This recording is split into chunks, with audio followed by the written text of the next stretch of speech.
I've today appointed a cabinet to serve as I will until a new leader is in place.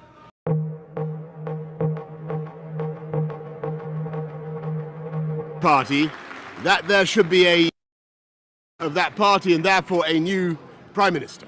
And I've agreed with Sir Graham Brady, the chairman of our backbench MPs, that the process of choosing that new leader should begin now. And the timetable will be announced next week. And I've today appointed a cabinet to serve as I will until a new leader is in place. So I want to say to the millions of people who voted for us in 2019, many of them voting Conservative for the first time, thank you for that incredible mandate. Since 1987, the biggest share of the vote since 1979.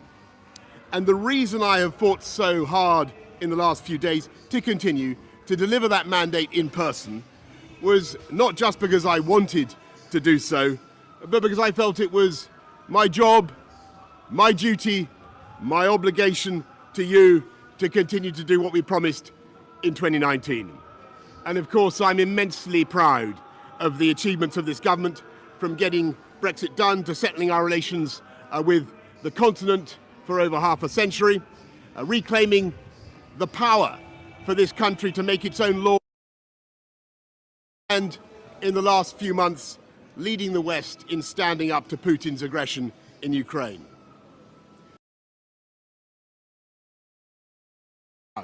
To the people of Ukraine, that I know that we in the UK will continue to back your fight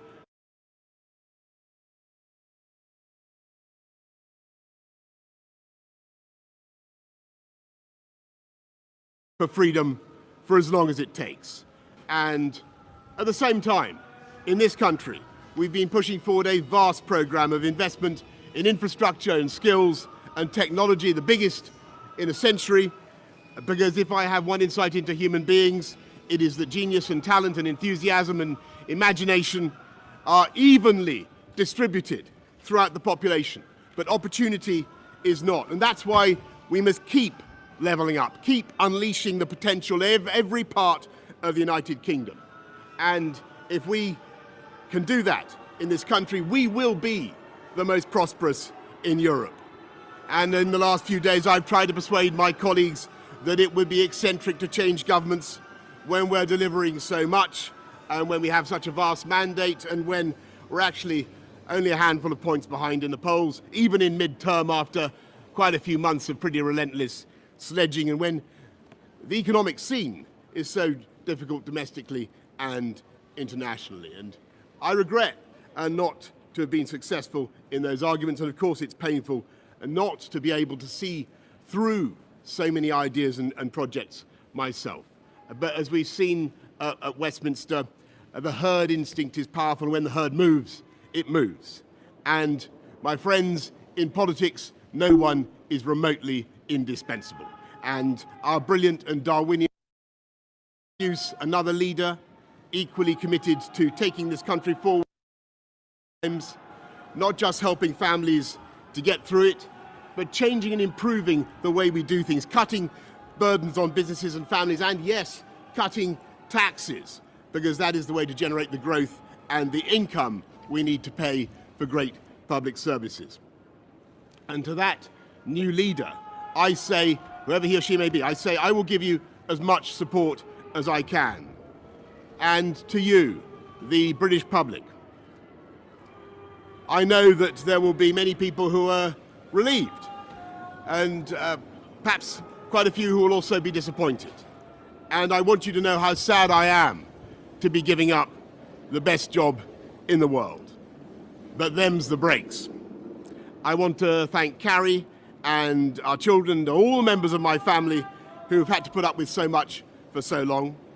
I want to thank the peerless British civil service for all the help and support that you have given our police, our emergency services, and of course our fantastic NHS, who at critical moment helped to extend in office, as well as our armed services and our agencies that are so admired around the world, and our indefatigable Conservative Party members and supporters whose selfless campaigning makes our democracy possible.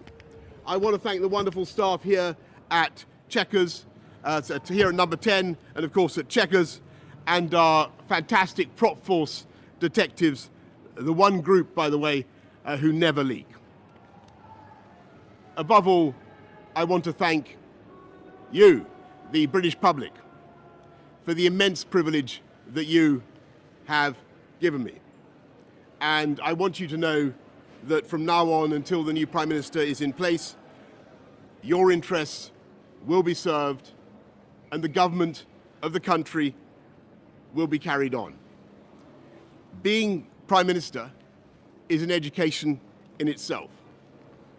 I've travelled to every part of the United Kingdom, and in addition to the beauty of our natural world, I found possessed of such bound can sometimes seem dark now.